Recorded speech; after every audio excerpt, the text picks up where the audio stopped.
நீரும் வானும் நெருப்பும் பொதுவில் இருக்குது.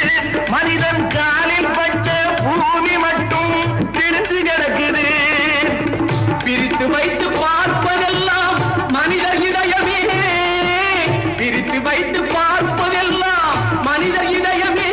உலகில் பிரிவு மாறி ஒருமை வந்தால் அமைதி நிலவுமே, அமைதி நிலவுமே. நீங்க நல்லா